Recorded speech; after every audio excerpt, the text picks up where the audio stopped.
Ni taarifa za michezo ambazo zimetayarishwa na mwanahabari mwenza muite Michael Were Muhusia maarufu kama Bongaboli na kutiwa sauti na mwanahabari ambaye anajulikana kama Fazul Halid maarufu kama sauti ya mjomba.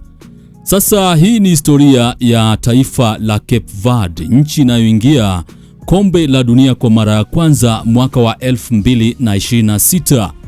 Sasa Cape Verde ni nchi ya visiwa vilivyoko barani Afrika. Ilipata uhuru kutoka Ureno mwaka wa 1975 na ina watu wapatao 500,000 na robo. Watu wengi wa Cape Verde wanaishi nje ya nchi.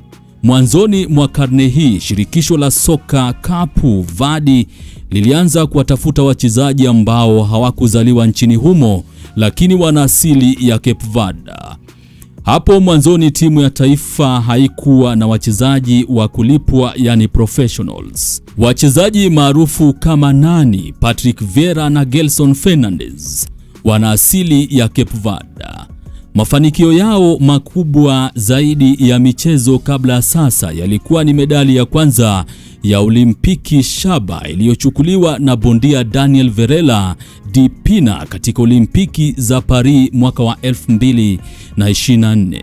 Wameshiriki mara 4 kwenye kombe la mataifa ya Afrika, yani AFCON.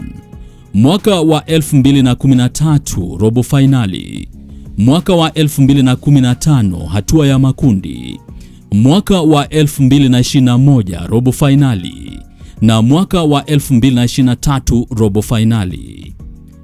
Mwaka wa 2014 walishindwa kufuzu kombe la dunia kwa sababu ya adhabu ya FIFA baada ya kumchezesha mchezaji ambaye hakuwa na sifa. Katika kufuzu kwa kombe la dunia mwaka wa 2026 walikuwa wanaongoza kundi lao la Group D. Tiketi ya kufuzu iliamuliwa baada ya mechi muhimu dhidi ya Eswatini. Serikali ya taifa la Cape Verde ilitangaza likizo ya nusu siku ili watu wote waweze kutizama mechi hiyo. Tiketi za mechi hiyo ziliuzwa zote kwa muda mfupi zaidi nchini humo. Taifa la Cape Verde walishinda 3-0 wakashika nafasi ya kwanza, huku Kameruni wakibaki wa pili na kwenda kucheza mchujo, yani playoff. Kwa mara ya kwanza kabisa katika historia yao, Cape Verde wamefuzu kombe la dunia. Watakuwa nchi ya pili yenye idadi ndogo zaidi ya watu duniani kushiriki kombe la dunia, ya kwanza ikiwa ni Iceland. Hizi ni habari ambazo zimetayarishwa na mwanahabari mwenza muite Michael Were Muhusia maarufu kama Bongaboli. Usisahau kusubscribe kwa channel zetu za Habari 254 TV, Bonga Tube Media, achia mbali Swahili TV. Shukran jidan, marhab habib, tunawapenda zaidi.